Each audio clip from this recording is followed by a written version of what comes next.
some babysitting to do, I think. So we are going to hear first 23 7th Lane, Quality Green Homes, for a special permit under 195-8E D1 to reconstruct 3 grandfather dwelling units on one lot, which will meet all setback and height requirements and any other relief that may be deemed necessary.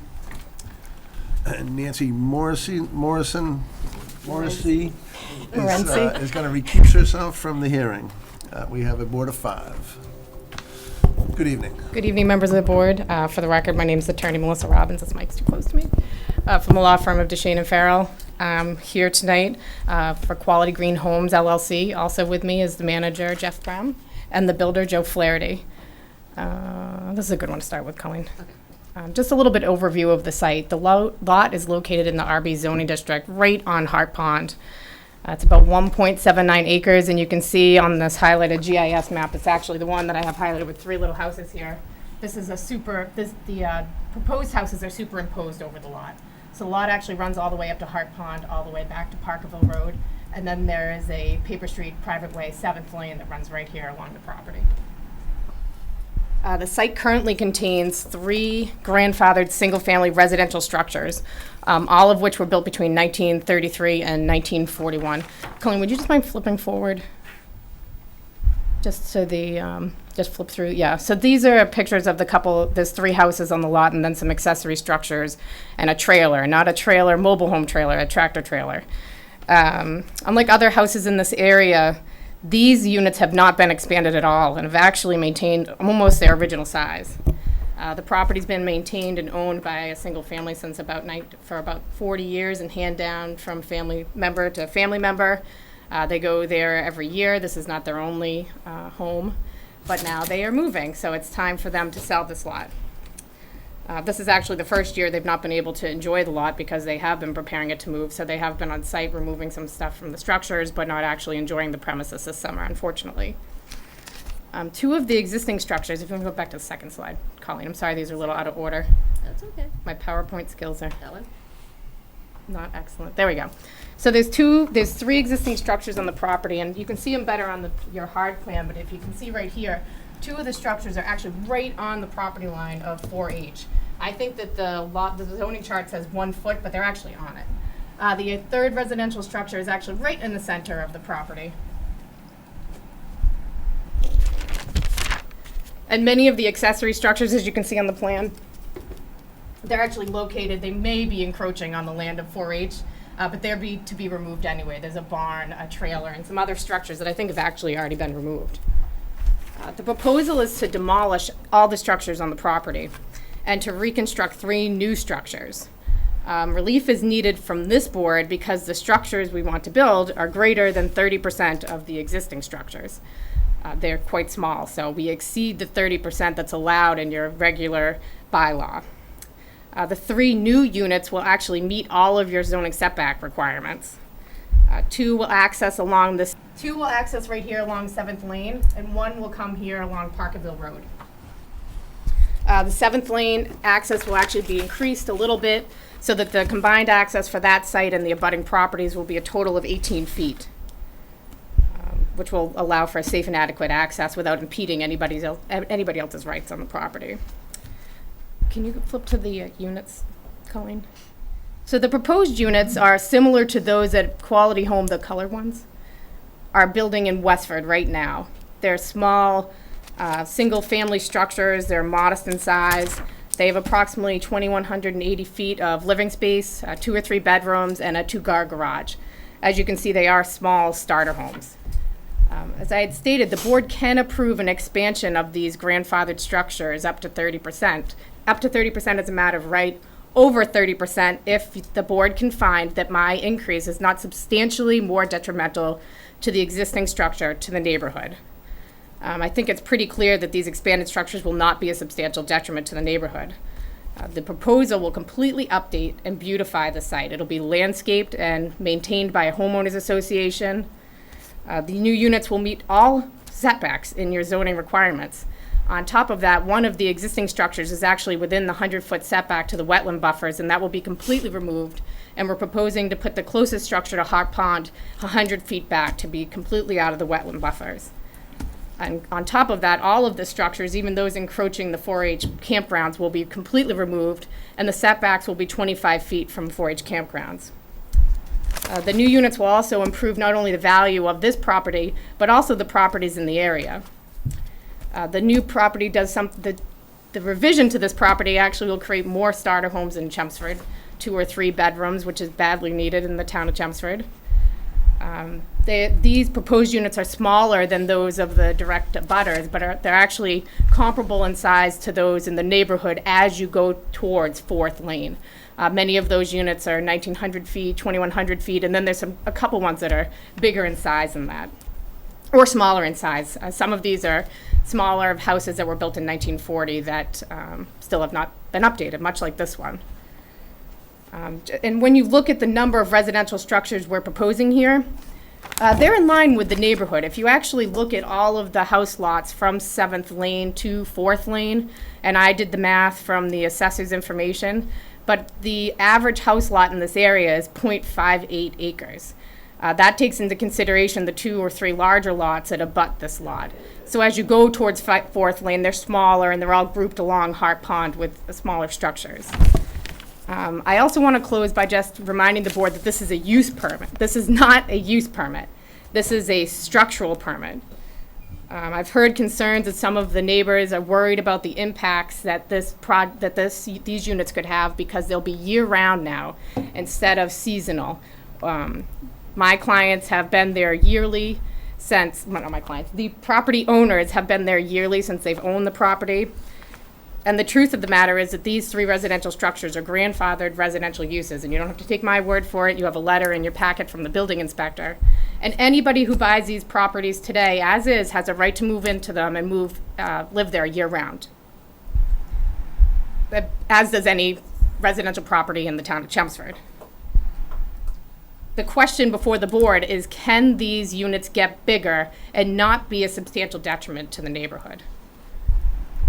So I'd be happy to answer any questions the board may have regarding the application or any information I've given the board. So it's going to remain one lot? It'll remain one lot. Basically a condominium association? Correct. A homeowners association? It'll be maintained by a homeowners association.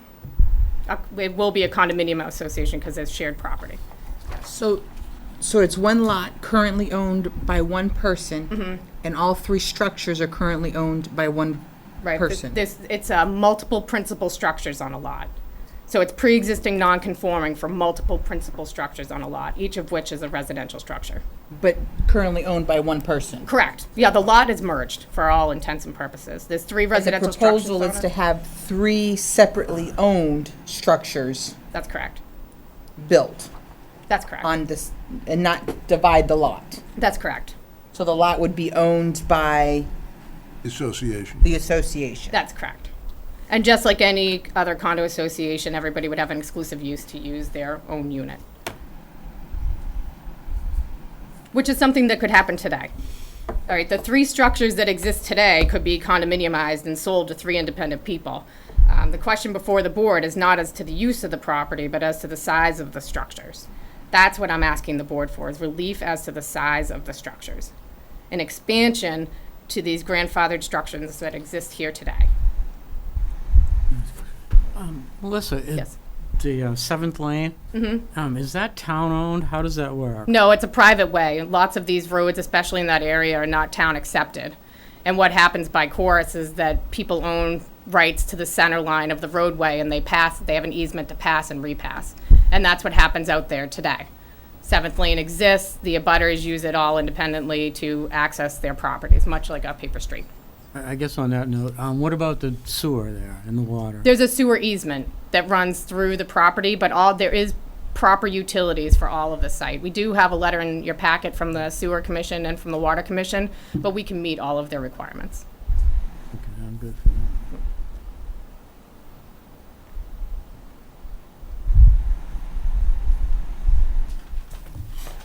Are there any other questions from the board? Maybe later. Yeah, at this time. Seeing none, we're gonna go out into the, should I read the letters first? I should read the letters first. I'm gonna read the letters and then we'll take any questions or concerns from the audience.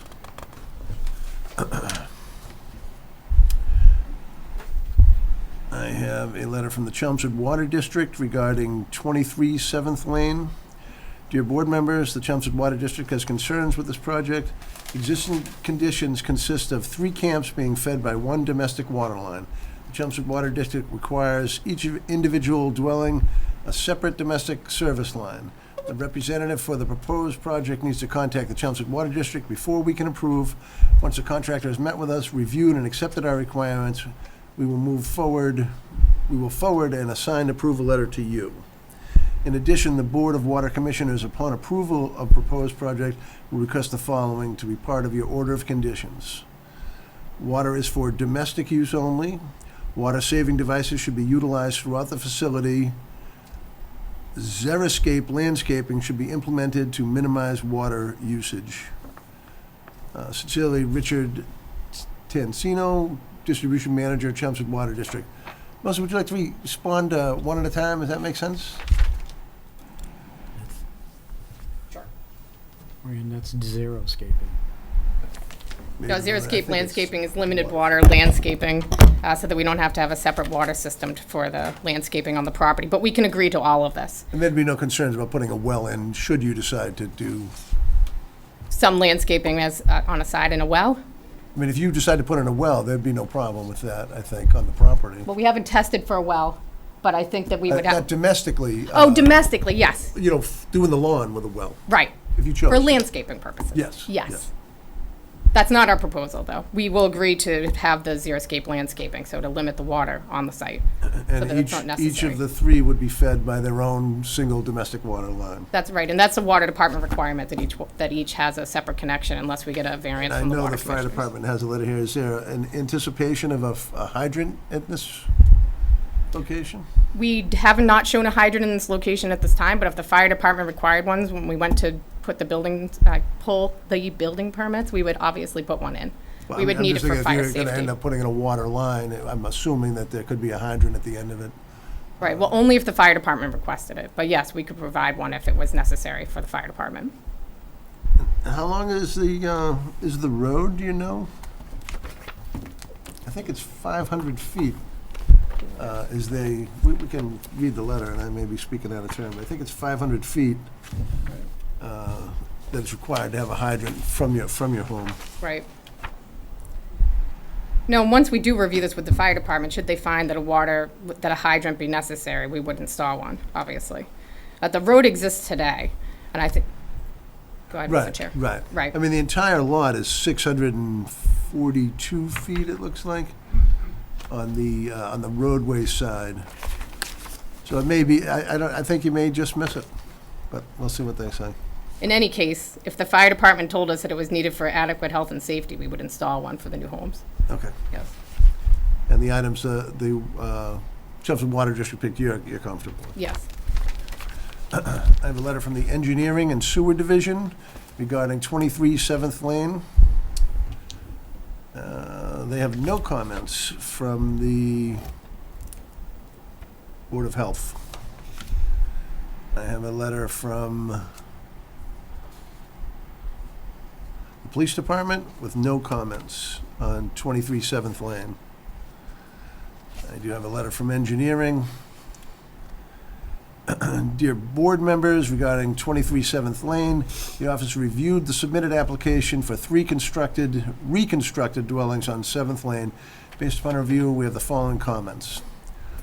Prior to the demolition of the existing dwellings, the applicant must contact the DPW Sewer Division for permits for the sewer services. Sewer services must be cut, capped, and witnessed by the sewer inspector. So there's sewer on the 3 homes now, is that correct? Okay. New sewer plans must be approved by the sewer division. Gravity connections will be required for all dwellings. These connections will be subject to all required permits and applicable fees. Erosion control devices must retain the sediment on site. These must be installed prior to any work or demolition. And erosion control plan must be prepared and reviewed by the engineering division prior to demolition. 4, contact the DPW Highway Division for a road opening permit for the installation of a new driveway openings within the town's right-of-way on Parkerville Road. 5, no stormwater management is proposed other than roof drains. The roof drains will only hold 1 inch of water over the surface of the roof. No additional storage is proposed for the increased impervious area of the driveways. They have not proposed any mitigation for the additional runoff caused by removing the trees. 6, no topography is shown in the plan. Without the proposed topographical contours, it appears that additional stormwater runoff from the new driveways will run into the yard of the abutter. This must be avoided by redirecting water back onto the owner's property and proper stormwater management. 7, the plan does not have a stamp of a professional land surveyor. 8, the sewer easement is for sewer use only and is not an access easement. 9, the paved driveway is shown as 20 feet wide. However, 12 feet are on the applicant's property and 8 feet are on the abutter's property. This office is not aware of an easement for these 2 lots to share 1 driveway. The minimum width for a driveway length is 18 feet. If you have any questions, please contact this office. Sincerely, Christina Papadopoulos, Town Engineer. So I can address that quickly if you'd like, Mr. Chair. I mean, 1 through 4 are things that are requirements of the town of Chelmsford, which we'd have to deal with anyway. So we would agree to all of those. The stormwater management, we will have a final site design and building plans prior to construction, and we will submit those to Christina, and it could be a condition of this permit that she review them for stormwater prior to any building permits being issued. That's the same with the number 6, excuse me. Number 7, I think that the full-size submitted plans did have a stamp of a PLS. I don't think that the copied 11.5 by 17 that are in the packets or that Christina had didn't get one, but I can make sure that she's It supplemented has to been get one. stamped. There's a plan. Yes. Okay. The sewer easement, we understand, is a sewer easement and not for access, and I think I addressed the question on the driveway access already. Can you review that again? Yes, could you do that again? Oh, sure. So 7th Lane, not 7th Avenue, but 7th Correct. Lane is a private way. All right, and what happens with private ways is that people that are described along them, so us and the abutters, have the right to pass and repass. And you actually own to the center line of the roadway, subject to everybody's rights to pass and repass and put in utilities and to use it for pedestrian access. So although there's not a written easement from one person to the other, that's how these houses were constructed, and that's how you use 7th Lane. And at this point, they would be the only users of No. 7th Lane? There's Or abutters along, if you're looking at the property plan, along the left-hand side, there are existing homes. Are there homes or just one at the end? There's one at the end, but then there's, you know what, there's not one shown on the plan, but there is another lot right here in the front. But their property address is actually along Parkerville Road. But the road does run right beside their property. So they would have the same rights to pass and repass as everybody else would going along that road. And these people in the back here have the rights to pass and repass. Yep. And as you Okay. can see, as part of our proposal, we actually intend to expand this to make a little bit more pavement, and I think that it's noted in Christina's letter, and we have the full intention to allow the abutters to pass and repass over that increased portion. Okay. Chelmsford Fire Department has a letter, 27th Lane, to whom it may concern. This department is concerned about access for fire department apparatus. The 12 feet provided at the intersection with Parkerville Road appears to be insufficient for fire apparatus to safely access the driveway. The department is concerned about access for the Unit 2 and Unit 3 found in the plan. Unit 1 appears to be accessible from Parkerville Road. Fire access roads and turnarounds shall be designed with a swept path analysis using AASHTO BUS-45 turning template. Fire apparatus shall be designed by a registered engineer to withstand the weight of fire apparatus. Snow storage shall not obstruct or impede fire access, roads, or turnaround. The engineer is advised to submit a fire apparatus turnaround plan to the Fire Prevention Office. The applicant shall submit an application for the address for the 3 units to the Town of Chelmsford E911 Committee through its chairperson, Town Clerk Patricia Druez. 3 copies of all architectural plans shall be submitted with the Fire Prevention Office to review as part of the building permit application process. This department cannot approve this plan without further information, and I ask the board to make this letter part of the project's file. Respectfully, Dan Kostafis, Captain, Chelmsford Fire Department. Mr. Chair, we hadn't received those comments yet, but obviously we have to comply with the fire department requirements, and we could condition any decision by this board to make sure that we comply with all of their turning radiuses, because we have to. Especially to Unit 2, we do not have a fire turnaround. We anticipated that the fire truck would back up onto the other fire turnaround, but if they want a secondary turnaround at Unit 2, we could put one there. And we could also expand the turning radius on the back unit. So we're happy to make their comments conditions.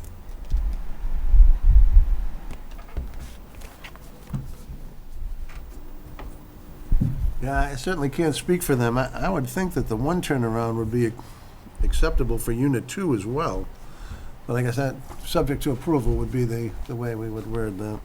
I think that the issue is that the one in the back, he's saying, doesn't meet the ASHTO turning standards for the fire truck, so we may need to widen it so that the truck can turn both ways. So But that it can turn around in that unit, and then it would be suitable for both Unit 2 and 3. Right, correct. And then if it can't be brought to that standard, then we would have to just do another T turnaround or another fire turnaround, like a Y, off of Unit 2 as well, the middle unit, which I think is his main unit of concern. Okay. I have a letter dated July 30th, 2019, Chelmsford Board of Appeals. Dear board members, as a direct abutter, we are in support of removing the structures that are on our property, and we also have no objection to the proposed 25-foot rear setback for the proposed new structures. If you have any questions, please feel free to contact the number below. Middlesex County 4-H Fair Incorporated, Beth Dabrowski, and Richard Gray. So, we have a 25-foot setback, or is that what you're calling a side setback? Yes, we have a 25-foot setback. You can see him on the design plan. Colleen, if you want to go to the full-size plan, too. This one's upside. You can see from the front setback, we have 40 from all the units. Oop. We have 40 from all the units. And then the 25-foot setback is here. This is a little blurry up here, but this is the 4-H property line. It actually holds the Westford town line. And all of the units now sit back 25 feet from that property line. I would think that Unit 3 and Unit 1 would be side setbacks. These are sides. This is the front, so this has to be 40 feet. This has to be 25 feet. So that is conforming. This is conforming. But Unit 2, This is still 20, this is also 25 feet. wouldn't that be the rear setback Yeah. on that house? No, it's the orientation of the property lines, not the orientations of the house, but you also have the building commissioner here, so I can defer to Mr. Shanahan to answer those questions. I would defer to Mr. Shanahan. I would view that as the rear setback, going with the orientation of the house and the street. Mr. Chairman, I would point out that these structures are all located on one lot. So you can only have one front setback, one side setback, So one we're, rear, two side setbacks, one rear setback. And the reason for that is if we wanted to, then we could just adjust house directions and change the setbacks any way we wanted. So you have to fix it in one location. interesting. So we're calling them the side setback, and it's conforming dimensionally. Okay. To current zoning. In any event, it's certainly less non-conforming than what was there before, Right. which is literally right on the lot. Yeah, no, I think it's certainly more conforming for sure. So that is all my letters. At this time, I'm going to open it up to the audience. If anyone would like to speak in favor or in opposition to this. Could I just get one more question? Do you know what is the percentage of lot coverage the new buildings will be taking over? What percentage of the land is the new buildings taking compared to the lot size? That's minimal. That's probably like 5%. Yeah, it can't be high. It's a big lot. It's like 1.8 acres, she said, or something, right? 1.8. So the requirement is less than 10, and we're at 7.1 as built. I was trying to see it on the, came upside down. Oh, good question.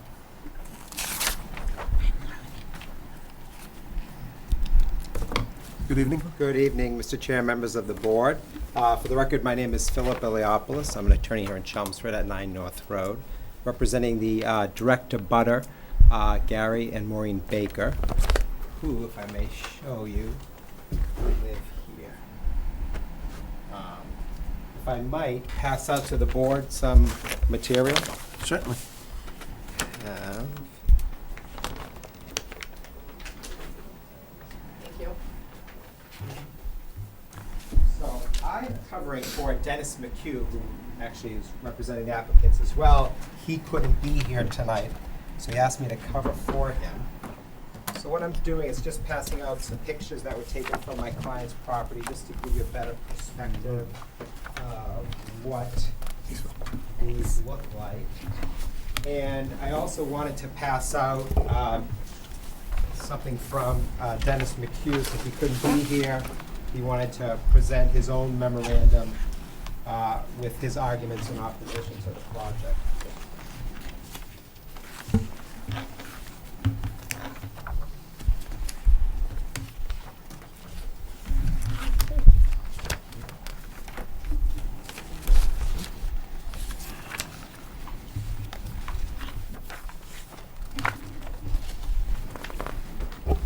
So first off, I want to start off really with the most important argument, and that is that these units, and it might be something that the applicant isn't aware of because they haven't lived here, they haven't owned it, I don't even think they own it yet, but the use on these properties was abandoned in 2012.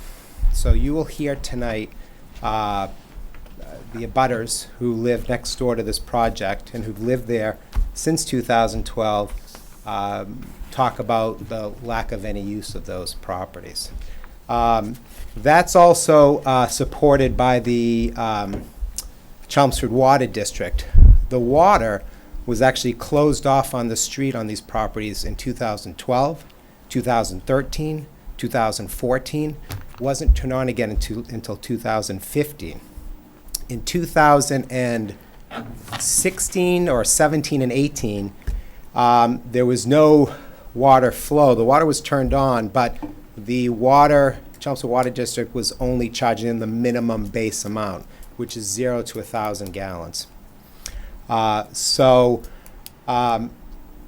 are not grandfathered structures. These structures have been and were abandoned for more than 2 years. So any grandfathering they may have had prior to 2012 certainly was broken when they were abandoned. As the board knows, under 195(8)(f), abandonment or non-use, a non-conforming use or structure which has been abandoned or not used for a period of 2 years shall lose its protected status and be subject to all the provisions of this chapter.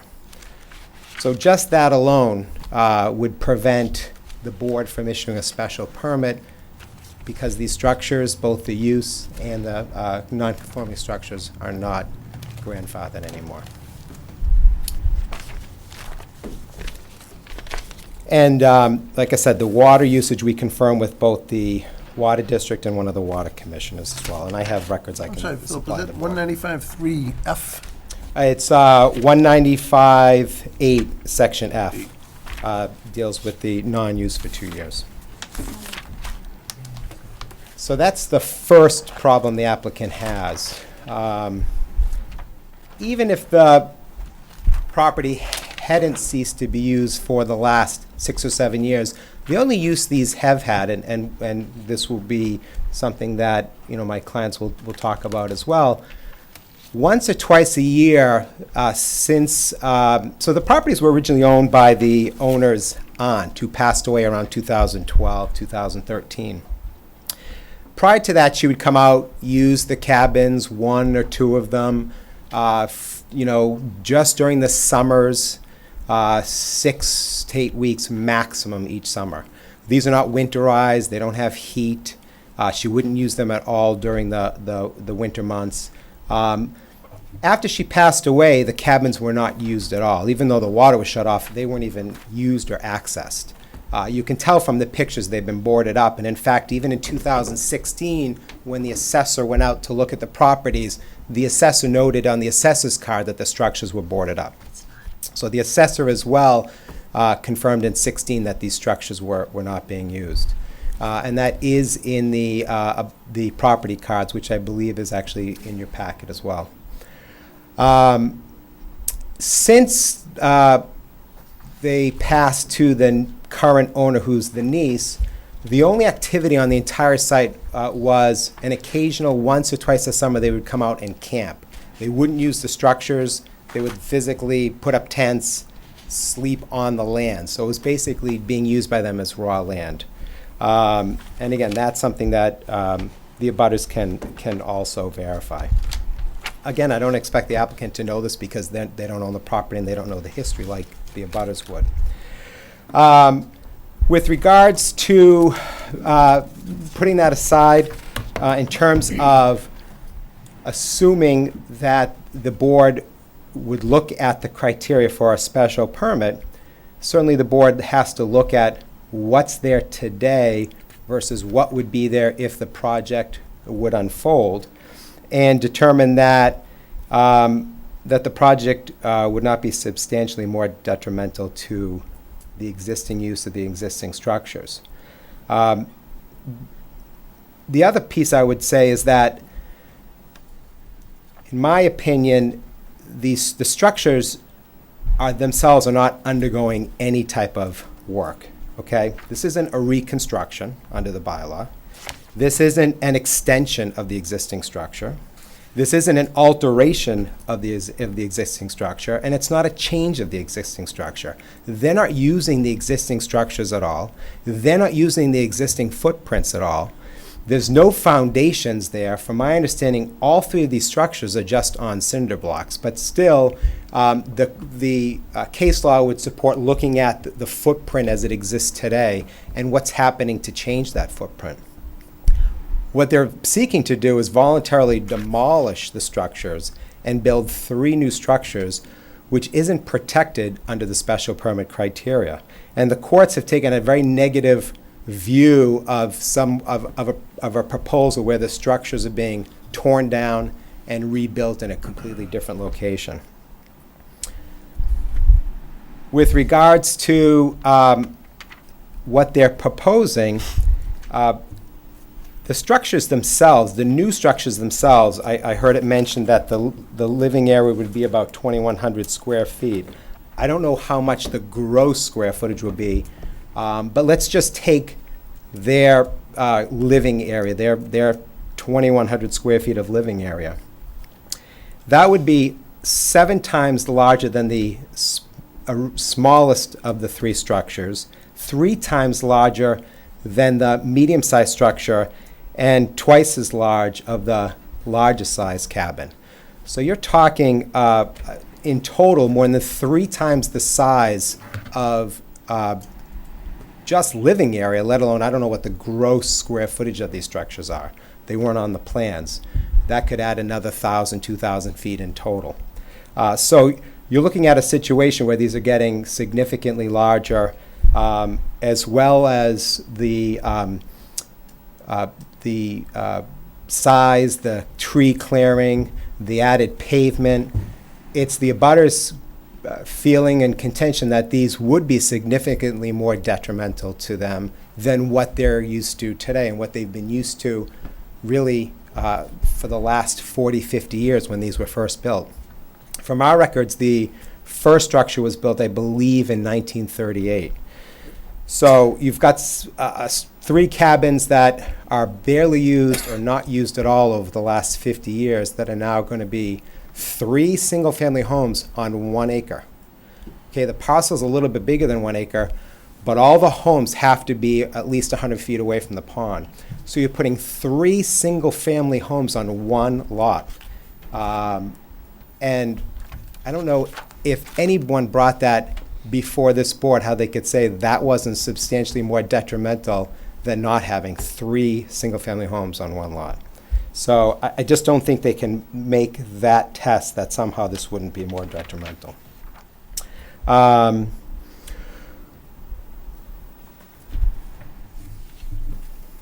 We talked about the more impervious soil, the size. Um, my clients lived there and owned the property when sewer came through, and I'd like it verified. To their understanding, only 2 of the 3 are connected to town sewage right now. I haven't been able to look at the town's records, but I would like the board to look at that. With regards to some of the comments that the board read in their letters, those comments have to be addressed now. They have to be shown on the plan now. This board can't make a determination as to whether this is going to be substantially more detrimental without seeing things like the runoff plan, without seeing things like the turnaround plan for the fire department. Those are all going to factor in to the board's determination as to whether or not the project is more detrimental to the neighborhood. So you can't issue the special permit and then say they'll supply those later, because those items go towards the board's decision as to what impact it'll have on the neighbors. If the runoff's going to affect the neighbors, that goes to impact. If the turnaround is going to create more impervious soil than what's shown on the plan, that goes to impact. So we need to see plans that incorporate all of the issues raised by the various departments so we can evaluate the impact to the neighborhood.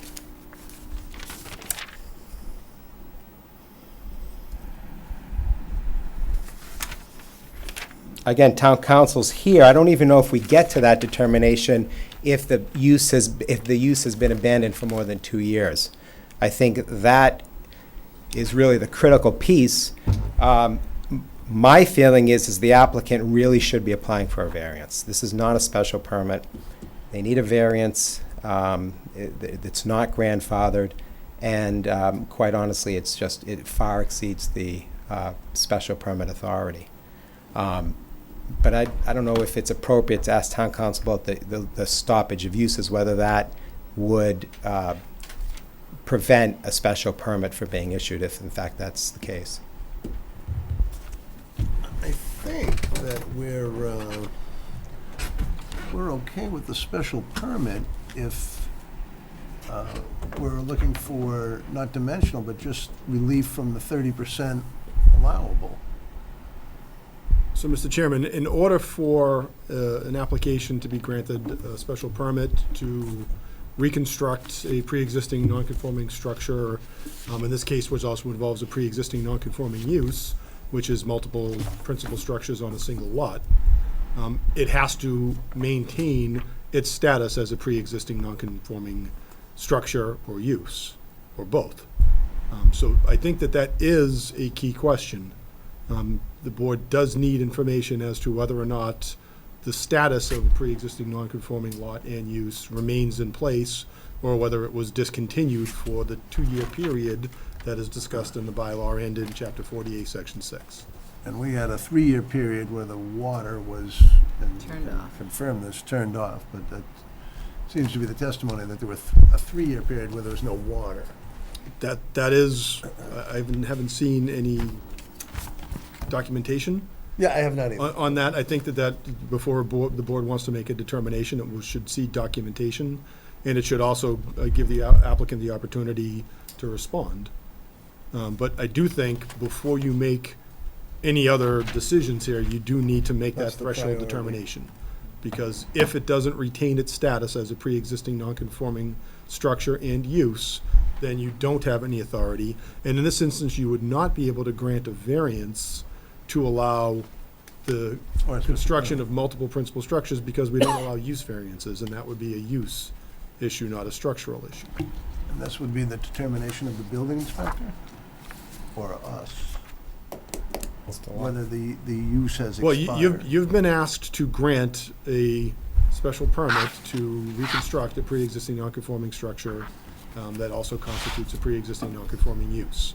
So it's up to you in granting that relief or not granting that relief to make that determination. And we also make the determination whether it has been abandoned. I mean, the speaking was there's the potential they were camping there. Does that qualify? I don't know. They weren't If using the it's- structures. If it's being used as a residential structure, and I think certainly getting the input from the building commissioner is important. on that issue, he can certainly set forth the standards for something to be used as a What residential structure. qualifies use, yeah, I Correct. mean, I would certainly think, you know, if it doesn't have electricity, but though, it's a Water. camp. I mean, water is a, Certainly, just camping on the grounds would not It has provide to- any they have to protection be for the using the structures. for the structure. Structures The that have to structure be is the- used in order to, The other, in order to be the other grandfathered. question in 1958 says reconstructing a pre-existing structure. So It if, doesn't mean you have to put the same structure back. There's a significant amount of case law in which significantly larger structures, where structures have changed, you know, the footprints. Yeah, so it doesn't have to be on the same footprint either. It though. doesn't have to be on the same so footprint. they could totally remove, it still would fall. What, if they- what that goes to is sort of the second question, right? The first question you have to answer is whether or not you have the right to grant the relief that's being requested through the issuance of a special permit. Once you make that determination that you have the right to do it, then the question becomes, do they meet the standard for the grant of that relief, which is what they're proposing substantially more detrimental to the neighborhood, or is it not substantially more detrimental? So that is a factor that you would consider in that process as to, you know, the increase in the amount of impervious area, impacts to abutting properties. Those are all part of that determination. But it does not deprive you of the right to actually grant a special permit simply because they are reconstructing in a different location on the same lot. The premise is acceptable if it has been, As long not as it's abandoned maintained its or status non-used. as So at pre-existing this point, we non-conforming. need to, I would think, request more evidence proving or disproving whether or not the site was being used and whatever that standard of Whether they can meet, proof is use. or what evidence can they present that says that they are in fact Actually maintained not use been abandoned. based on, I mean, If I what would could be the line of Ask evidence? Melissa if to she'd prove like to use? respond to this. Just the last point I'll bring up on the substantial detriment. The other piece is that I've got to mention is, again, right now, there is no use during the year on this site, except an occasional camping. What would occur now is you'd have three year-round dwellings, multiple bedrooms, 2-3 bedrooms, multiple cars per dwelling, coming in and out of that property. There's no way that, in my mind, an argument can be made that that's not substantially more detrimental than basically living next to open space, which is what it is today, for the most part. And then I'll leave it at that, because I know there's abutters here that want to speak. Thank you. Yeah, and you can, you know, feel free to respond. I thought Melissa might, Yeah, that's I don't know if you'd like time to gather your thoughts or look at, Obviously, we have to prove the use, and if the board thinks that there's an opportunity here where the use has been stopped for over 2 years, we can provide the board evidence of the same, that it's been used. So I agree with the board, and I agree with Attorney you Iliopoulos on prepared to that. do that this evening? or- No, Okay. no, but we can provide the board that information, I'm sorry. But I just want to make sure that it's clear that 2 years of non-use of all the structures may be lapse, but seasonal use of the structure doesn't take away your residential use of the dwelling. Just because you own multiple properties, even if you're a snowbird and you own a property in Chelmsford and want to live in South Carolina in the winter, you can leave your property for over 6 months and come back in the summer, and it still is a residential structure with a residential use. It doesn't lose the dwelling rights because you're not there year-round. So I just want to make sure that those two issues are clear. Yes, we're pre-existing non-conforming as various principal structures that are residential dwellings on a lot. I can give the board information so that they can feel comfortable moving on to question number 2. I just want to make sure that the board's very clear on that other issue about seasonality, that we already have we already have a letter in the packet from the building commissioner saying that it's a dwelling unit. So that issue itself has been met. So we need to prove to the board the use, and I can get you that information. I also just want to say as well, if they are dwellings, and we do prove to the board that these are pre-existing non-conforming use, we shouldn't be punished for coming late to expand the structure's size. Almost every structure upon this lake on Hart Pond on both sides started off probably about this size and has been built upon, expanded, demolished, and it's probably gotten relief from this board. And I know the direct abutter got variance relief to build the structures on their properties. So I don't want the board to punish this property owner or the applicant for waiting to expand. That's what the grandfathering statute is there to provide for lots that come along later that want to build. But I appreciate the board allowing me to respond, and I will get the board the information for the next meeting. Thank you.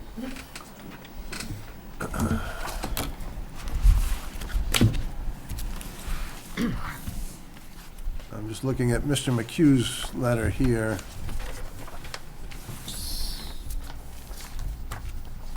Can I ask Paul Abity a question? Oh, absolutely. Paul, if you have 3 residents and you're gonna change it into condos, isn't that a change of use variance? It's not a change of use, it's still a It's not residential change of use. It's just a form of ownership. For zoning purposes, it's completely identical. Okay. And I think, the board should understand, leaving aside the question of whether or not the pre-existing non-conforming status has lapsed, the applicant, if they didn't want to expand the size of the structures, wouldn't have had to come to you. They simply could have refurbished all 3, put them into a condominium regime, sold them separately, and have never come in front of this board seeking relief. And technically expand it by 30% as well, without coming to us. I would be interested to see how that would work in terms of whether it was 30% per each structure or 30% total. That would create That's some very unique. curious I can see the, issues, right? True. It's a little bit of an unusual circumstance.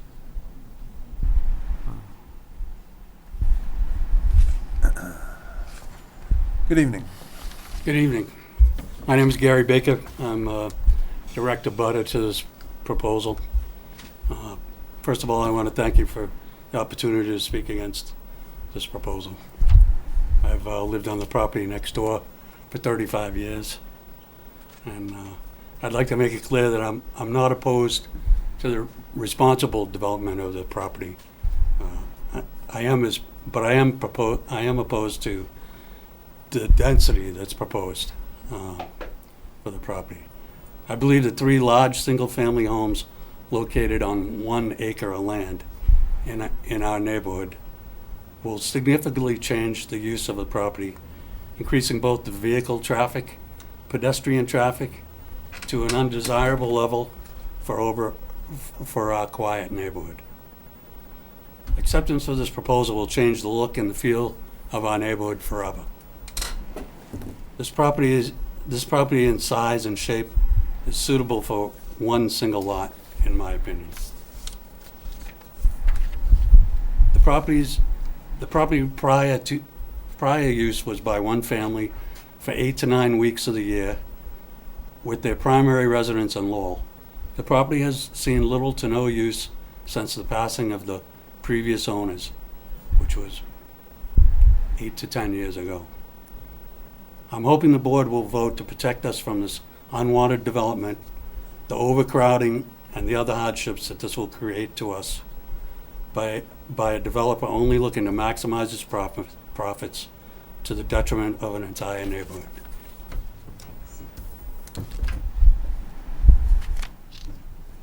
Thank you.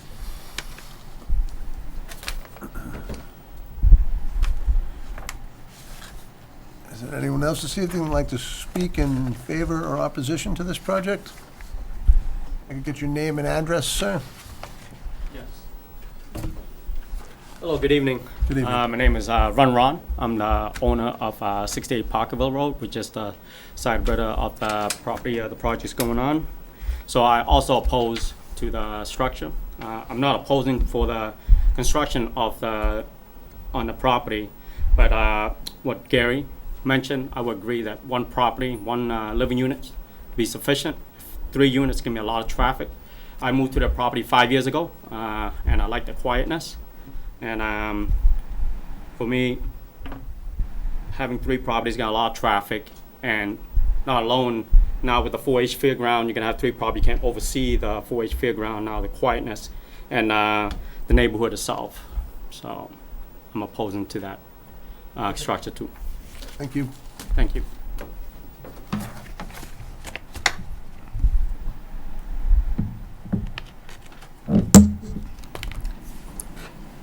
I'm Maureen Baker, and I live at 24 7th Lane, and I'm a direct abutter to it, Good to evening. the property. I've lived there with Gary for 35 years, And it has, the usage has always been seasonal, and I understand what the other attorneys did state, that, you know, some people go to Florida for the winter, and that, you know, seasonal use is not a benchmark for you to make a determination. Alberta, Howard passed away in 2010, and Alberta did come out, because I did spend some time with her. Howard passed away in December of 2010, and Alberta came out, Alberta Mooney, who was the original owners of the property, came out that summer after Howard passed. And we spent some time together, and that was the last time that these properties were all opened up and that the actual buildings were being used. Okay, so they haven't been used. They haven't been used for, well, 6 to 8 years, in which, and they were never used year-round, and they were never used continuously. It was very spotted when they were used, okay? So there was never a continual use. And in the last few years, they have not been used at all. They have not been used at all. The aunt, Alberta's niece, who acquired the property, her children came out and had a party, is what happened. They had a party on the grounds, occasionally. So, but nobody came out and stayed in the cabins for many years since Alberta's passing. And right before she passed, because she didn't come out the last year of her life. She came out once and never got out of the car to see us. So I think that, I just wanted to say that. And I do feel it will be extremely detrimental. I think the amount of pavement that's going to go into this 1 acre is going to be detrimental to the environment. And I think that there's an issue of traffic, of getting in and out. This is not on a side street. This is Parkerville Road. This is a main road. People travel on this road at 40 and 50 miles an hour. So you're going to increase the traffic and the safety coming out for us and for everyone. So I really, but nobody has been there. Nobody has been staying in these cabins. And they were camps. They were cabins. Nobody has been staying in these cabins for many years. So. Thank you.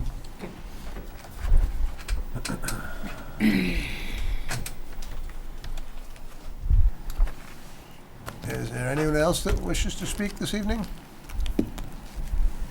Seeing none, I'm going to request. I'd like to make a motion to continue this for 1 month till our next meeting. Would that be sufficient? Yes, thank you very much. 1 month?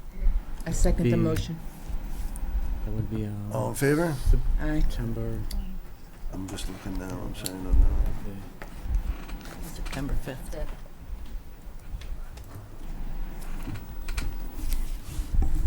The other thing I'm gonna ask then, if it is the 5th, is everyone sitting this evening able to come at this point in time on the 5th? So we can continue this without, we only have a board of 5, so it's, I guess we could do them all. Yes. Okay.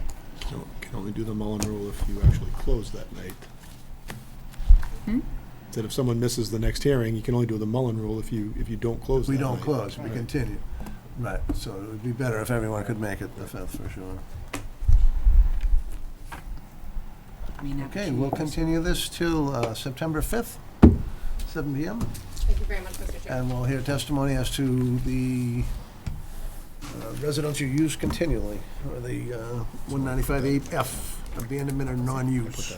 Oh, good. I And also would suggest that Mr. Iliopoulos' point is, I believe, accurate, that we do need a fairly detailed plan at that point to make a determination whether there will be detrimental or not based on what is there. That'll give us time to be responsive to those comments on the plan. Mr. Ellis, one last thing. Do you want me to put this in the record, or want me to read it into the record? Maybe whatever you, Mr. Chairman thinks. I can put it on the. Yeah, just put it in the I can put it into the record and put it on the next agenda for the public. Okay, and we Okay. can read this as a reading. Could we also just get a clarification on what is legally defined as non-use? The I discontinuance? think we're gonna need to determine that based on the testimony. Okay, but, I mean, is there like a legal guidance? I mean, does disconnection of water for 2 years, is that considered legal non-use? So you need to take a look at what the definition of dwelling unit is. I'm sorry. The definition of dwelling unit. What you Okay. have in next to Sean's letter is the definitions. Right, which we've determined that this is a dwelling unit. Yes, but we'll need to take a look at further whether or not a lack of water would prohibit it from being a legal dwelling unit for that period of time, if there was no water available. I don't know the answer to that question. I off the think top we've of my head. determined that they are dwelling units regardless of the amount of time But did spent they, there on a yearly did they, basis. but did they qualify as dwelling units Once the water's turned off. continually without any 2-year break? Lapse, right. During Because, that 2-year period, were they Right. still dwelling units or not? Because if they weren't, then it's a break. We pretty much So come to the we agreement need they to are determine dwelling if they units. violated the dwelling unit definition within a Right. certain period of time. the question is, if during any years. 2-year period, they were lacking some key aspect that qualifies a structure as a dwelling unit, then that would be significant evidence towards stating that it was not used as a dwelling unit for that period of time. But I think we're gonna need to take a little bit more, look into and research sort of the case law, having to do with discontinuance as well. Okay, Thank you very much. thank you. Thank you. Ryan, can I have 2 seconds to try and fix my tech? Yeah, think you we're might gonna hit get, something that needs to be aligned. Jackie's Nancy heading out, back if you could grab Nancy. I'll grab Nancy. Oh, here she comes. It's not Jackie. Get the names. 2.5 years. 2.5 years? Yeah, I like how you get yelled at. I know. That's good. Just call her Jackie. You know, it's good. That's weird. Read that. So you can save the letters.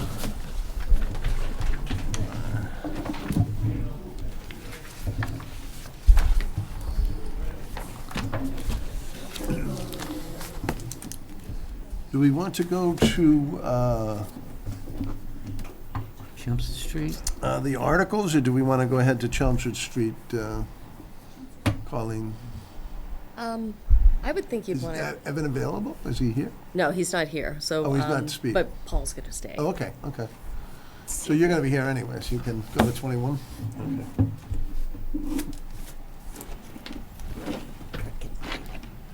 I can't show anything if you don't get this back up.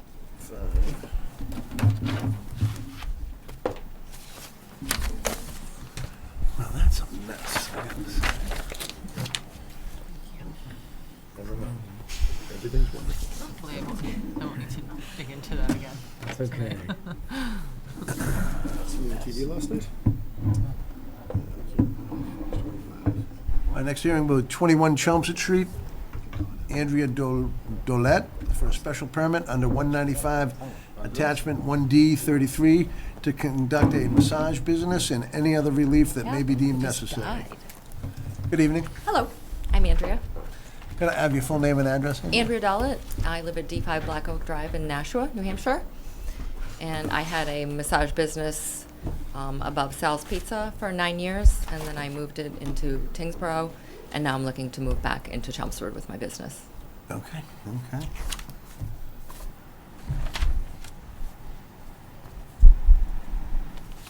Does the board have any questions of Andrea at this time?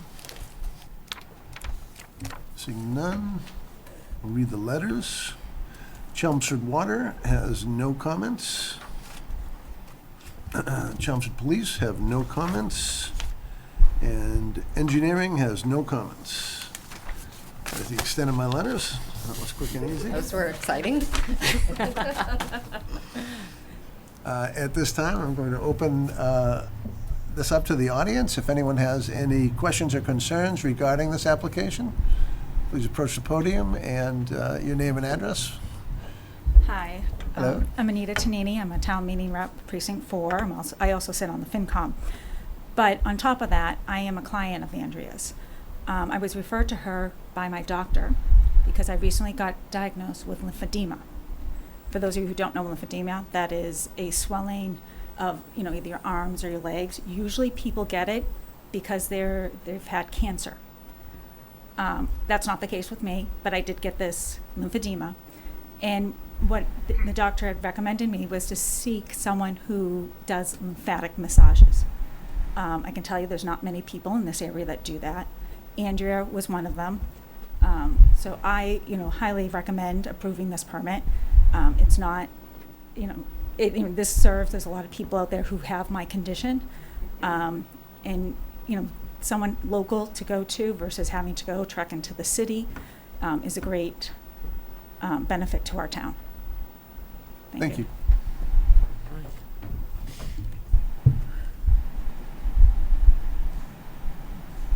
Hi there. Good evening. I'm Laura Cancella. I'm a Chelmsford resident, 144 Parker Road. I had known of Andrea for a lot of years. I was also a massage therapist. I knew her practice above Sal's, and I knew she had a very large following. Her practice in Tingsboro, I know she has a very large following there, and she's very active in the community, and having her back in Chelmsford, I think, would be a terrific thing. Thank you. Thank you.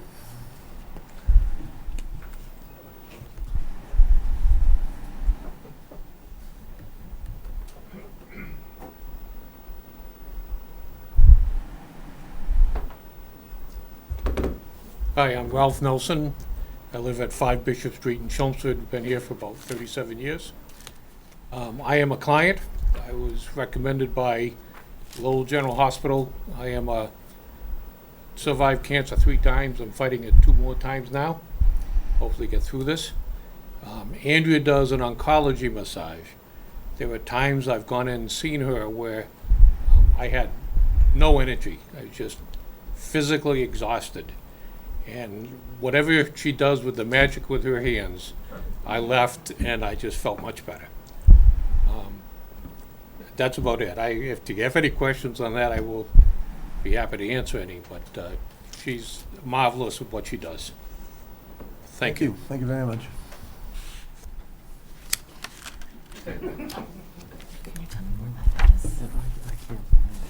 Is there anyone else in the audience wishes to speak this evening? Seeing none, I'd entertain a motion to close the public hearing. Do a motion to close. Second? Second. All in favor? Aye. Including Evan? Aye. Close. Sorry. Seeing no concerns, I would entertain a motion. I'll make a motion to approve the special permit under 195 1D33 to conduct a massage business at 21 Chelmsford Street. I don't think I need to incorporate the Second? letters. So. No, I will second it. Second? Yep. All in favor? Aye. I vote. Okay, it's unanimous. All right, good luck. Thank you very much. Thank You you. made me cry.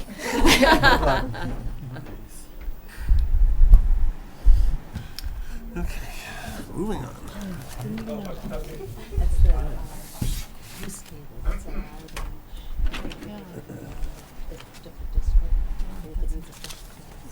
Next hearing is 35 Westlands Ave, Emmanuel Enterprises LLC, for a special permit under 195-8E2 to construct a new single-family dwelling that meets all zoning setbacks, but is over the 20% allowable by right, and any other relief that it may be deemed necessary. And I Good hate evening. to tell you, but my tech You is broke it, and I don't know what I happened. think I may have broken it. I don't know what My bad. happened. Okay. That's why they don't ask Do you me. all have the plan in front of you? No. Somewhere. You don't. Well, they have it on their, they have it on You their. have it on. You Eight guys o'clock. have it, right? So we can- Okay. On the board. I had a pretty colored one, so. I could show you the colored one. It's do? on my, Oh, it's on my yeah. drive. I could just, it's gonna be on my laptop and I can pass it around. Good evening, everyone. I'm Katie Unright with Howard Stein Hudson. I'm here tonight on behalf of Emmanuel Enterprises LLC. Specifically, Chuck's daughter, Stephanie, would like to build her house in this location at 35 Westland Avenue. This lot is just under 20,000 square feet. There's an existing single-family ranch structure that was on the subject property. The structure itself was located a little bit closer to Westland than it was supposed to be. And the footprint of that structure was 1,240 square feet. So with the basement, that structure was about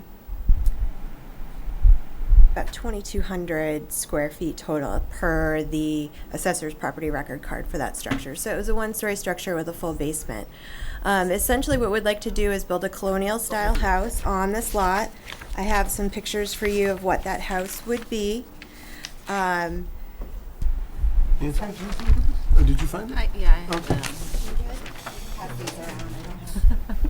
It's nice and That's a pretty picture she sent me to put up on the screen. Essentially, the house that we're proposing is exactly the same footprint square footage as the existing house that was there. It's 50% larger than the existing house that's there because we're adding a second floor, essentially. So the house you see before you is a semi-typical colonial home. Facing Westland. We're allowing this new house to be conforming, so it's set back 40 feet from Westland, and it meets the side setbacks also. So the house would also face Westland. The driveway in this case would like the driveway to face Fair Street and have the driveway come in under the proposed house into the garage that would be under on the basement floor level. And the topography of the lot allows that to be done very easily. As you can see from the topographical information that we have for the subject lot. So essentially what we're looking for is to grow this house in size than what's there today. Okay, I'm just gonna interrupt this gentleman. yeah, I'd like to come on see up. the- Right, you know, we just can't see it. Yeah, come on up.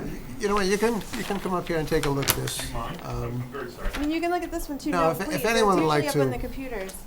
Mine's written all over, but you can see that for now. So essentially, what we're looking at doing is taking down the small structure that's there today and putting up a two-story structure, essentially with the same exact footprint as the home that's there today. But where there's a one-story home there now with a full basement, there'd be a two-story home there now with a full basement. And we would meet all the setbacks. And we're here tonight specifically because the lot is in the RB zoning district and we have less than the 19,999 square feet, and because we are over the percentage allowed within the bylaw by right, we're here tonight to discuss this application with you. Thank you. You're welcome.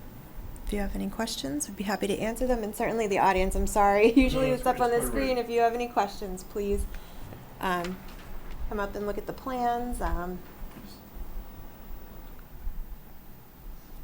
So is it actually on Would you like to Fair see the house Street? plans too, sir? The existing house is I don't on know, I Fair understand Street? The that. existing house We is at usually the have a much corner of better, Westland and You're Fair. all Video feed. You can take these, that's fine, I'll look through them. My name is Michael Royce, and I'm one of the bloggers. Okay, Michael, and if you need to share it back there, No. any questions you have, yeah, we'll, I mean, we feel bad we didn't have the video working. Yeah, I haven't seen the other lady. Okay.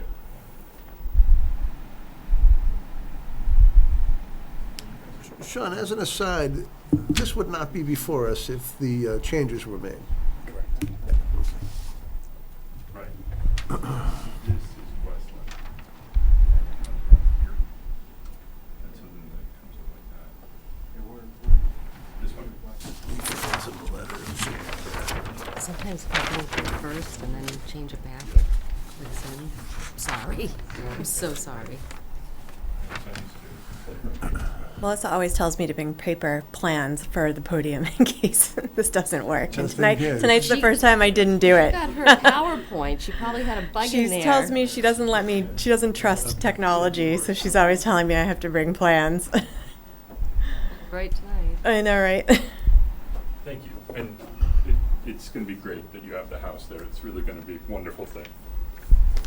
Because the houses that was there before, you know. Yeah, it was pretty bad. It was in bad disrepair? I think it'll definitely do a service to the neighborhood, and it'll certainly bring up the value of this lot and the abutting lots too. Okay. Are there any questions from the board at this time? Seeing none, I'm going to speak Brian. over this. There'll be time for questions, I promise. Yep, we're not giving up on that. I just want to get the letters written in, so you might have an answer there or respond to that as well. Regarding 35 Westlands Ave, Center Water has no comments. Regarding 35 Westlands Ave, the Board of Health has no comments. Regarding 35 Westlands Ave, Engineering has notes. 1, contact the sewer division for a sewer permit. Connection to the municipal sewer systems is required. Financial and connection requirements to be coordinated with the DPW sewer division. 2, consideration should be made to install roof drain dry wells. 3, erosion control devices must retain the sediment on site. These must be installed prior to any work or demolition. 4, a road opening permit may be required for work within the right-of-way. Contact the DPW Highway Division for all necessary permits. The police, 35 Westlands Ave, have no comments. And that's our legal. So that is the end of my, oh, wait a minute.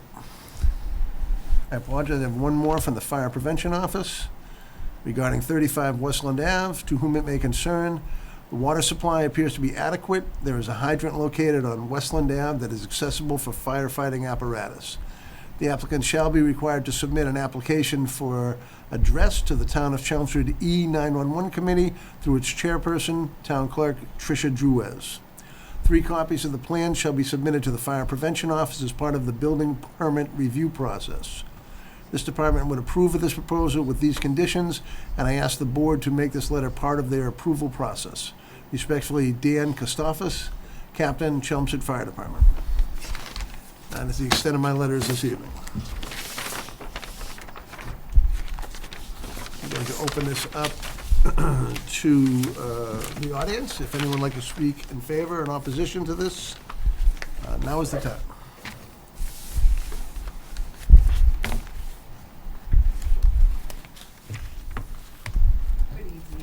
Good evening. My name's Bonnie Larson. I live at 10 Dorrance. I'm on the butter behind the Emanuel's property. My property's 160 feet long, but only 20 feet abuts the Emanuel's, and that's that little jog in the map, in the plot plan. When they came in with heavy equipment to clear trees and try to level the lot, it's a very hilly lot, they took about 5 feet off the corner, that corner that goes into their property. And they also lowered the elevation by about 3 feet. So I'm worried about erosion. And I'd like my land restored, the lot line corrected. They did have a surveyor You feel come in. they encroached on your property? Yes. They did have a surveyor come in and put orange-tipped sticks, and the next morning they were gone. So the sticks were put where we thought they should be. My husband's been in commercial construction all his career, so maybe he could address it more than I can. Yeah, it looks, when they were clearing Grubby. Just your name and address, too, sir. Oh, Robert Larson, same address, 10 Dorrance. When they were clearing Grubby, they did a rough stakeout, and it looks like when they came in, they went from like 0 to 4 feet, or possibly 5 feet. And there was a gradual slope, now it's much more abrupt. So I think that needs to be remediated somehow, get it back to where it was, and we're in favor of the project. It's going to be it's great. A total You'd like add to their everything. property as opposed to yours. Correct. We just want that addressed and make sure that, I know they do a lot of landscaping, so they should be able to take care of it pretty well. It's just that we just wanted to get that into the record. Katie, are you familiar with the situation here? No, I'm not, but I will certainly tell the Emanuel companies first thing tomorrow. That's what we'd like, and just verify the property corners, I've lived there for 41 years. I've lived in Chelmsford my entire life, and we're retired now, and we don't want to go to the expense of building a retaining wall there or whatever we have to do, and refilling it. Oh, and I don't think you should have So- to. If they've encroached Super. on your property, Great. I can tell you they're very reputable, and I'm sure they will remedy the situation. It may have been just Super. careless. I don't know. I've hired them many times. Thank you. Thank you. Yep.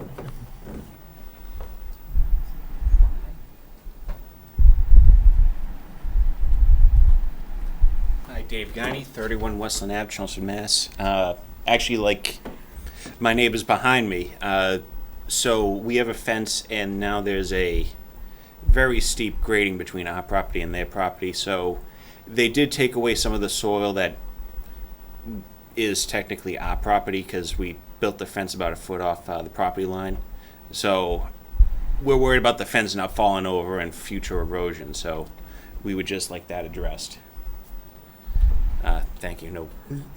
Am I understanding that they removed on the gradient in this direction? They removed that? Yeah. Soil? So my property will go into their property, and then down the hill into Fair Street.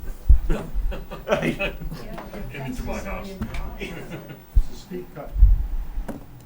We'll address these issues tomorrow. There's certainly been, we did a really extensive survey, and unfortunately, the survey in this area was really bad. So I will speak with our surveyors, and I'll speak with Mr. Emmanuel tomorrow, and certainly we'll remedy these issues. Okay, if you could, And make sure that the lines be in are properly contact with the documented. abutters and, Absolutely. come up with a suitable Solution. I don't quite know how to proceed if you don't have any leverage, so to speak, as to. Well, you're gonna sign the decision. You wanna make sure that Katie submits a letter of what they're gonna do for when you sign the decision? What the remediation will be prior to signature? Well, that seems suitable. The only issue with that is if you're closing the hearing tonight, you can't take new information in. Would Sean have some either leverage or? So it wouldn't be authority uncommon there? to put a stipulation into the approval of the building permit that would require all abutting parties to have their property restored to its original condition. And that would also fall into what we fall very common with is drainage, and making sure drainage is kept onto their site and so on and so forth. So So we then can would- make that a stipulation of a building permit. Would building have to have confirmation, written confirmation from the abutters that it's to their satisfaction? That's something that I would do on a case. He could oversee it before he issues the permit, or even during the issue of the permit. We would sit down with the abutters on site and Emmanuel and take a look at it from there, and we would make sure everybody's happy. That's, Yeah. I think, the ultimate goal. That Sounds like the seems to best be way to that someone was address just that. kind of careless and. Overzealous certainly you shouldn't. operator. So I don't think anybody would be. I usually adverse try to go by, and I did not go by and see this, so I don't really know what Yeah, and I haven't exactly either. occurred. Any other questions from the board? And none from the audience. Yes, someone wanted to make a motion, we could close the public Motion hearing. to close the public hearing, Brian? Second, Aaron? All in favor? Aye. Think we could take this up? Yeah. I'll make a motion to approve the special permit under 195 8E subsection 2 to construct a new dwelling at 35 Westlands Ave, and in reference to our letters and at least 2 abutters being made whole for the building permit. And Sean will take care of that. Right, Sean? Yes, I will have it in writing for you guys to, and also So you get that motion? That sounds like a good motion. I'll second it. Hi, Nancy? All in favor? Aye. Okay, thank you Good very luck. much.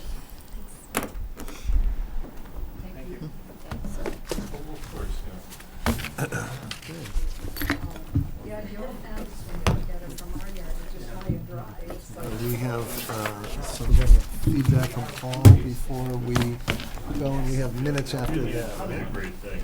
We don't need to close the public hearing for that, or do we do that? For what? We're not having, the The zoning. administrative review, is he presenting in any sense? No. Okay. It's just administratively looking at what the planning board's gonna bring to town meeting. If you have any input before the final language But comes we out. don't have a vote or even a round table. And I haven't seen this before earlier today. Oh, you didn't? Evan didn't Oh, I run it thought by that's you why you before were I placed here. the ad? Oh, He did mention it to me generally, but I haven't seen it, the specifics. okay, so basically he took the blue book and put it into writing. Right. Because it was a And- visual. And that's essentially what he told me, was that Right. was the goal. Brian, you might remember, Oh, I do. back when I was on the board. You had to pick a page. Correct, and that is how, when it was it when Tony was here? Yeah. And then I think, even Mark spilling had it for over a while, into. and then he did no, away with it. was It before was, Mark. it was, you're right. Scott. Scott Hammond. Scott, right. So I think Scott was doing that for a little while as well. Basically, anytime somebody came in on a pre-existing non-conforming application, at the building department level, they were saying you're required to meet the zoning provisions that were in place at the time the building was constructed. I think that's the fairest route. I really do. What it's not, wasn't consistent with our bylaw, and it was not consistent with Chapter 48, Section 6. So I actually, while a member of the Board of Appeals had pointed that out, that we were doing it completely wrong, there was some tweaks made to the bylaw to actually give the board the ability to allow something, without, actually to give the building inspector the ability to allow something without having someone to come to the board, but it was based on, the size of the change. So this would eliminate that. It would, I think the goal here is to actually have fewer cases come before the board and rather have more of them dealt with at the administrative level. So in that sense, it is a good idea, but you have to have it in the bylaw. You can't Right, just. yep, so what we're doing is Have it looking for a spelled out. change to be able to do it the way I feel is fair, but that seems to be the general consensus too. They did get a copy of I the think- blue book. So this will obviously allow more changes to residential structures, and greater changes to residential structures, without anyone ever coming before this board. So, yeah, I don't think that's an issue of concern for you. No? I mean, I think that may be an issue of concern for town meeting members, but that's not really your problem. Right. And like, right, I what can kind go of for it. changes? Like, are there any crazy, this is what I was saying earlier, are there any crazy, Well, for instance, I think that the hearing you just had, like the 3 houses, you mean? well, I wasn't No. even referring to that one, I'm talking that about would've this This one. one, yeah. Um, Yeah, this one would just This, go they would through. never have had to come before you. And I imagine that's gonna be like 95% of what's gonna go through this new process, right? The one the with, other the one 5% with the is 3 that- houses might not have had to come before you either. I don't know how they would have. Yeah, like there's anything, is there Complied. anything like that could really have like an impact on? I mean, so the if you're a looking, major date structure impact, built, you know, like- 1938 to 1954, only required a minimum lot area of 7,500 square feet, 25 feet of frontage, 10 feet side yard, 10 feet rear yard. I think that they would comply with all of those. If they were gonna rebuild the structure. Well, that reconstruction. But they would have doesn't had to be to in the have same been spot. individual lots. Individual lots. Yeah. So that would have been a problem for them, because it is considered one lot because they're conjoined. It's one lot, but it's a reconstruction of a single or two-family structure. I don't think that it would make a difference. Even the 3. But it could have been appealed, the decision to issue a building permit. The could be decision appealed. to issue a building permit is always appealable to the Board of Appeals. So if someone has a problem with it. If they the can- neighbor's like this guy who hired his own lawyer, the Right. abutter, It- he could appeal it. And so, a difficult issue with appealing building permits is you don't always know Yeah. that a building permit was issued 'Cause during there's the no 30-day notice to the appeal abutters. period. However, if that does occur and, somebody next door to you starts building and you don't believe that they comply with the zoning bylaw, if you did not have notice, then you can file a request for zoning enforcement. And that's actually 6 years after they can get the building permit, you can file that. So when I'm representing a developer who wants to build something on a piece of property, and I think that there's a fair likelihood that somebody wants to appeal it, I tell them, send a copy of the building permit to all of the abutters. Make sure they have actual notice that you can prove, because if they do, and they don't appeal within the 30-day appeal period, they don't have the right to take that zoning enforcement later. Because they It's were an either aware. or. So if Oh. you have notice during the appeal period, you don't get to take the zoning enforcement. Interesting. Take that 6 years away from Right. Yeah, that's interesting. So there is some like coverage for the stuff Yes. that is going below our radar, Yep. like And there this, is kind of he, backup. Paul could attest to this, that it was kind of our anti-McMansion, idea, is not to overbuild for a piece of property. And this takes care And of so a it lot got all of reviewed, but that's not what sort of additions happened. and And we regularly things that approved everything. are really You know, that was the time-consuming to the thing. board that are very easily decided, because, you know, building code takes over a lot of these dimensional requirements as well, and how far you can be from another structure, and how far, things like that, as far as, you know, fire ratings and things like that. So a lot of that stuff that we deal with here, distances on these small cases, is taken care of through the building code as well. My major concern, and it's not a concern for the board, it's more of a concern for Sean, is you're gonna get into factual disputes as to when certain things were constructed. Right. We're gonna get into factual disputes. Well, You're it's gonna be to Sean. Yeah. And I think he could wind up with some interesting scenarios in which maybe a structure was constructed on X date, but it was expanded on another date, and It can get a little hard to Get a little determine the dicey. actual. Yeah, like these three structures out here, Yeah. on Seventh. three different dates of Three construction different potentially. dates of construction. Now, I think look like all they of them were would fall constructed the before same day. 1954, so So it that really would be wouldn't the matter cut, here, right. but if, if Yeah. two of them were constructed in 46 and 47, and then the third one was in 1960, now you've got two different sets of standards, you double the lot area, the frontage stays the same, side yard goes up by 2 feet, so Yeah, it's a it does minimal raise a change at level that of point complexity, but anyways. it's for the building department to deal with. It's not really an issue for the Board of Appeals. Very good. And the other one we sort of mentioned early on is the sign advisory board. We're just gonna strike it out of, because we haven't had any interest in 2 years for anybody to sit on the board. It was very useful, but. Since Fran got it, So I'm now the What's sign that? advisory. since Fran got it. Well, Oh, we Frank, are. right. And, Consolidation is Hank good. I went think down. consolidation is good within government. That's good. I like it. Consolidated power, that's what money's been. Making Yeah, your well, job you easier know, every like, you day. have too many boards. Yes. Oh, wait a second, we need the minutes too, so don't leave without that, but, yeah. You can go. You are Can I speak dismissed. with you just a moment before? Well, I'll wait, finish up, do your minutes. I Yeah, think, let's do that and then I we'll. think we have minutes and we turn can off the TV and adjourn. then you guys can talk. Yep. I wasn't here, so. I wasn't here either. But not for July. Oh, are they from last one? No, just from the last meeting. I lost my copy. Whatever. well, I'd take a motion to approve the minutes. Out of necessity. I'll second the motion. I can't make a motion. second the so you have to- Oh, okay. I'll make a motion to approve the minutes from All I need Thursday, now. July 11th, I wasn't here. 2019. Last meeting. I wasn't Did you here. read the minutes? Can we approve them with two Nobody was people? here. Well, out of necessity, Brian can second it, and then you get a 2 vote. Is that All in correct? favor? Two votes. Oh, it's two. I'll make a motion to Brian adjourn. and Aaron. Signing, motion adjourned. All in favor? Thank you very much. Is there Very anything good. We'll else see you in in the September. next Enjoy the rest of the summer. I can't believe it's already August.